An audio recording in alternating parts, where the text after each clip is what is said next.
সিলেটের জকিগঞ্জে কুশিয়ারা নদীর বেড়িবাঁধ ভেঙে পানি ঢুকে এখনো প্লাবিত হচ্ছে গ্রামের পর গ্রাম। 2 দিন থেকে জকিগঞ্জের আমলশিদে কুশিয়ারা নদীর পানি কিছু কমলেও বাঁধ উপচে পানি প্রবেশের কারণে জকিগঞ্জের বিভিন্ন ইউনিয়নের বাড়ি থেকে এখনো পানি নামছে না, যে কারণে চরম ভোগান্তিতে এলাকাবাসী। এখনো পানির নিচে তলিয়ে আছে জকিগঞ্জ উপজেলার সদর ইউনিয়নের ছবরিয়া, ররাই, বাখরশাল, জকিগঞ্জ পৌর এলাকার 1 নং ওয়ার্ডের নরসিংহপুর সহ উপজেলার 122টি গ্রাম। 1 মাস ধরে প্লাবিত আছে বরহাল ইউনিয়নের নিদনপুর, মন্তোয়েল খিল গ্রাম সহ উপজেলার 122টি গ্রাম।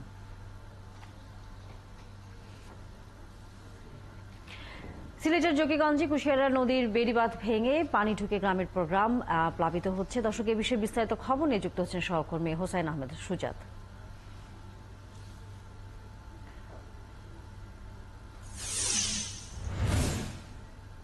সুজাত, বেড়িবাঁধ ভেঙে বারহাল ইউনিয়নের কয়েকটি গ্রাম প্লাবিত হয়েছে, আমরা তেমনটা বলছিলাম। সেখানকার সর্বশেষ খবর জানানোর পাশাপাশি মানুষের দুর্ভোগ কেমন দেখছেন এবং ত্রাণ নিয়ে এক ধরনের অভিযোগ আছে সেখানকার দুর্ভোগে পড়া মানুষের। এ বিষয়ে জেলা প্রশাসক অথবা সেখানকার যারা ত্রাণ কার্যক্রম পরিচালনার ক্ষেত্রে দায়িত্বে আছেন তারা কি জানিয়েছেন?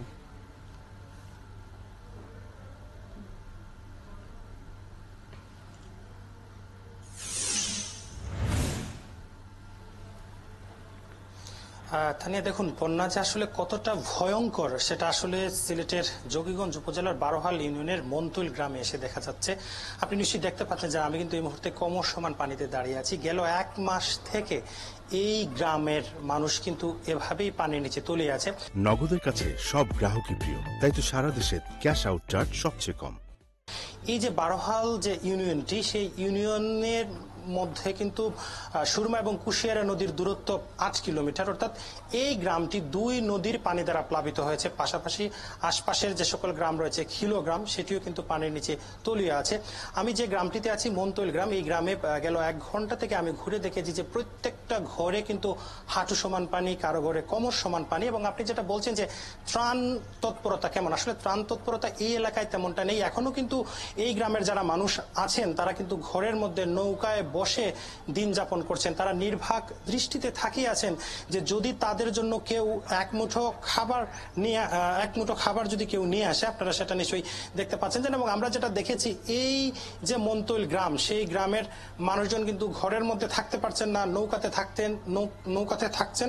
আবার অনেকেই আশ্রয় কেন্দ্রে চলে গেছেন, কিন্তু অনেকেই আবার তাদের প্রিয় বাড়ি ছেড়ে যাচ্ছেন না। কেউ পাশের বাড়িতে চলে গেছেন, কেউ আত্মীয় স্বজনের বাড়িতে চলে গেছেন। আমরা এই মুহূর্তে কি একজনের সাথে একটু কথা বলবো? আচ্ছা, সরকারি সুযোগ সুবিধা কি কেউ কি ত্রাণ আপনাদের জন্য নিয়ে এসেছে? জি না, কিছুই আসে নাই। দীর্ঘ 1 মাস ধরে আমরা এই পানিবন্দি আছি, এখনো পর্যন্ত কোনো সরকারি কোনো লোক আমাদেরকে কোনো খাবার আসে নাই। আমরা খুব আতঙ্কের মধ্যে আছি। 1 মাস ধরে এই বাচ্চা কাচ্চা নিয়ে আমরা কোথাও যাইতে পারছি না। গরুর মধ্যে হাঁটু আনি, রান্না খাওয়ার কোনো ব্যবস্থা নাই। সবকিছু আমরা এখানেই আছি। আমাদেরকে কেউ খোঁজখবর নিতেছেন, আমরা কি করব, কোথায় যাব, কি ভেবে পাইতেছি। এই মুহূর্তে কি সমস্যায় ভুগছেন? এই মুহূর্তে আমরা অনেক সমস্যার মধ্যে বলছি। পানিবন্দি বাচ্চা কাচ্চা নিয়ে কোথায় যাব, কার কাছে যাবো? পাশের বাড়ি থাকি, নৌকায় থাকি, কোথায় রান্না খাবার নাই, কিছু নাই। আমরা বহুত আতঙ্কের মধ্যে আছি। তানি, আপনি শুনছিলেন যে আসলে মানুষজন তারা বলছেন যে কি পরিমাণ আতঙ্কের মধ্যে আছেন। শুধু এই বাড়ির চিত্র না, বারহাল ইউনিয়নের মন্তৈল খিল গ্রামের এরকম শত শত বাড়ির চিত্র হচ্ছে এটি। মানুষজন বলছেন যে তারা প্রথম বন্যা, দ্বিতীয় বন্যা, তৃতীয় দফা বন্যা, অর্থাৎ 3 দফা বন্যায় কিন্তু তারা ক্ষতিগ্রস্ত হয়েছে। এবং এই বারহাল ইউনিয়নে সুরমা কুশিয়ারা নদীর 2টি পানি কিন্তু প্রবেশ করেছে, যার কারণে কিন্তু এই ইউনিয়নটি পুরোই প্লাবিত আছে। আপনাকে আমি জানিয়ে রাখি যে আজকে কিন্তু সুরমা নদীর পানি কিছুটা কমেছে, পাশাপাশি কুশিয়ারা নদীর পানিও কমেছে। তবে মানুষের ভোগান্তি কিন্তু কমেনি। এখনো কুশিয়ারা নদীর বেড়িবাঁধ উপচে পানি ঢুকছে লোকালয়ে, পাশাপাশি অনেক জায়গায় বেড়িবাঁধ ভেঙেছে। নদীর পানি কমলে কিন্তু মানুষের ভোগান্তি একটি বিষয় একটু জানাবেন, সেটি হচ্ছে যে এখানে পানিবন্দী আছেন অনেকেই, যেমনটা আপনার মাধ্যমে আমরা দেখছিলাম। এখানে কি কোনো আশ্রয় কেন্দ্র নেই, মানে যেখানে এই মানুষগুলো যেতে পারবেন?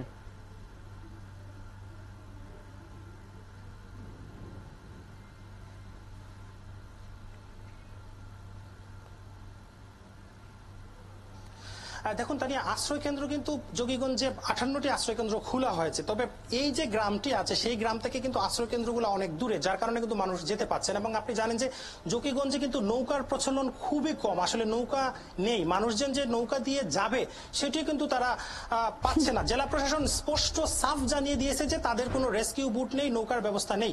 তবে উপজেলা প্রশাসন বলছে যে তারা নৌকা নিয়ে আসতেছেন, বিভিন্ন ইউনিয়নে তারা নৌকা দিয়েছেন, কিন্তু আমরা যেটা বাস্তব ক্ষেত্রে যেটা মাঠে দেখতে পাচ্ছি যে মানুষজন তাদের ঘরেই আছেন, তারা আশ্রয় কেন্দ্রে যেতে পারছেন না। অনেকে আশ্রয় কেন্দ্রে গিয়েছেন, আশ্রয় কেন্দ্রে খাবার পাচ্ছেন, তবে যারা বাড়িতে আটকা পড়েছেন, যারা গ্রামে আছেন, তারা কিন্তু খাবার পাচ্ছে না। তানিয়া, এই সমস্যার আসলে সমাধান কিভাবে হবে? মানে জেলা প্রশাসকের পক্ষ থেকে কোনো ধরনের বক্তব্য কি তারা দিচ্ছেন, বা এই মানুষগুলোকে তারা ত্রাণ পৌঁছে দেওয়ার ক্ষেত্রে কোনো ব্যবস্থা কি আসলে নিচ্ছেন, যেহেতু তারা আশ্রয় কেন্দ্রে যাচ্ছেন না?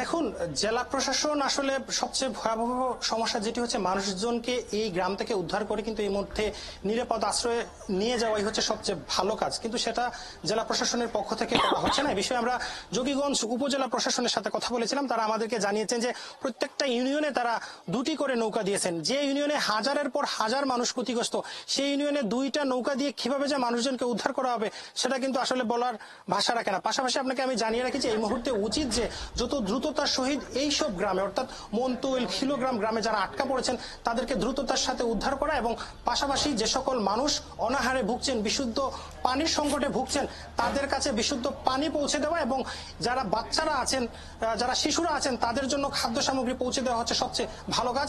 এই এলাকার মানুষ যারা আছেন তারা বলছেন যে যত দ্রুততার সহিত বাচ্চাদের খাবার সরবরাহ জেলা প্রশাসন করবে ততই কিন্তু তাদের ভালো হবে। তানিয়া, একই সাথে একটু বলবেন আমাদেরকে, সেটি হচ্ছে যে এই মানুষগুলোর যাতে কোনো ধরনের অসুখ না হয়, কোনো ধরনের তারা ত্রাণের মধ্যে যাতে পান, সেটি এই বিষয় তো আসলে জেলা প্রশাসনের পক্ষ থেকে উদ্যোগ নেওয়া হচ্ছে। আবহাওয়া অফিস কি বলছে যে এই পানিগুলো নেমে যাওয়ার ক্ষেত্রে আসলে কতদিন সময় লাগতে পারে?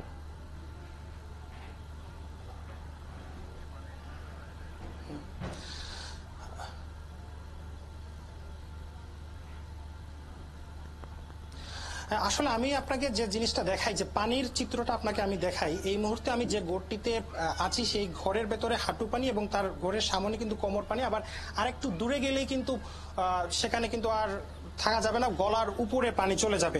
তো আবহাওয়া অফিস আমাদেরকে যেটা জানিয়েছে যে সিলেটের আকাশে কিন্তু এখনো বৃষ্টি দেখা যাচ্ছে। পাশাপাশি পানি উন্নয়ন বোর্ড আমাদেরকে যেটা জানিয়েছে যে গত 3 দিন থেকে ভারতের মেঘালয়ে বৃষ্টি কিছুটা কম হচ্ছে, যার কারণে কিন্তু সিলেটের নদ নদীর পানির উন্নতি হচ্ছে। তবে সবচেয়ে ভয়াবহ যে দিকটা হচ্ছে যে বিভিন্ন জায়গায় কিন্তু বেড়িবাঁধ ভেঙে কিন্তু পানি প্রবেশ করছে, এবং এই পানি প্রবেশের কারণে যে সকল বাড়িতে পানি উঠেছে, হাওরে পানি উঠেছে, সেই পানিগুলো কিন্তু নামছে না, যার কারণে কিন্তু মানুষের ভোগান্তি বেড়েই চলছে। তবে কিছু কিছু এলাকাতে পানি কমেছে, বিশেষ করে যোগীগঞ্জের রারাই, মানিকপুর, এই এলাকাগুলোতে কিছু পানিটা কমেছে। তবে পানি উন্নয়ন বোর্ড আমাদেরকে যেটা জানিয়েছে যে ভারতের মেঘালয়ে, আসামে যেহেতু বৃষ্টি হচ্ছে না, সেহেতু এই ধারা যদি অব্যাহত থাকে তাহলে কিছুদিনের মধ্যে হয়তো পানি নেমে যাবে, এবং হয়তো কিছুটা হলেও স্বস্তির মধ্যে মানুষ আসতে পারেন। তারপরেও আপনি যেভাবে বলছিলেন যে ত্রাণ এবং একই সাথে অন্যান্য সুবিধার ক্ষেত্রে তেমন একটা এখনো কোনো খবর নেই, কিন্তু পানিটি কমে গেলে হয়তো বা সাধারণ মানুষের কিছুটা হয়তো স্বস্তি হবে। ফিরবো আবারও বন্যার খবর জানবার জন্য হোসেন আহমেদ সুজাত আপনার কাছে।